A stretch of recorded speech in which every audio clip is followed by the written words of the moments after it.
Ang alamat ni Pagong at Kuneho.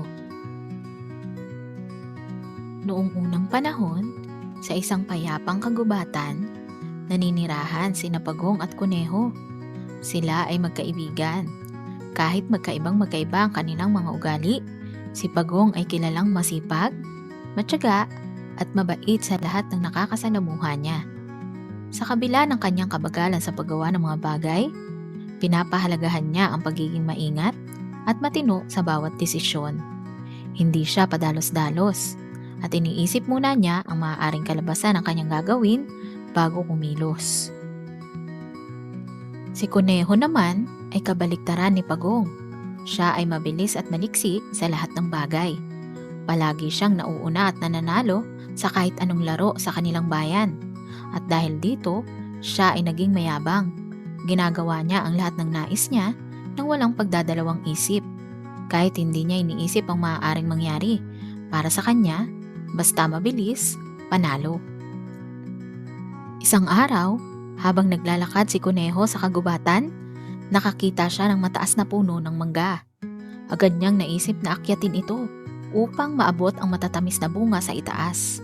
Madali lang ito para sa akin, sabi niya sa sarili. Dahil sa kanyang pagmamadali at kawalan ng ingat, nadula si Kuneho sa isang sanga at nahulog mula sa itaas. Siya ay napilayan at hindi na makalakad ng mabilis gaya ng dati.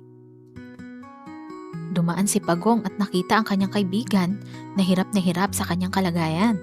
Dahil sa kabutihang loob ni Pagong, tinulungan niya si Kuneho kahit pa mabagal ang kanyang mga hakbang. Mabagal man ang kanilang paglalakbay pauwi, naging maingat si Pagong sa bawat hakbang at ligtas nilang narating ang tahanan ni Kuneho. Habang nagpapagaling si Kuneho, naisip niyang mali pala ang kanyang ugali na padalos-dalos at mayabang. Natutunan niya mula kay Pagong na hindi sa bilis o yabang nakasalalay ang tagumpay, kundi sa pagiging maingat at mapag-isip. Simula noon, naging mabuting kaibigan si Kuneho kay Pagong. Naging mas maingat din siya sa kanyang mga desisyon at natutunan niyang pahalagahan ang kabagalang puno ng pag-iingat.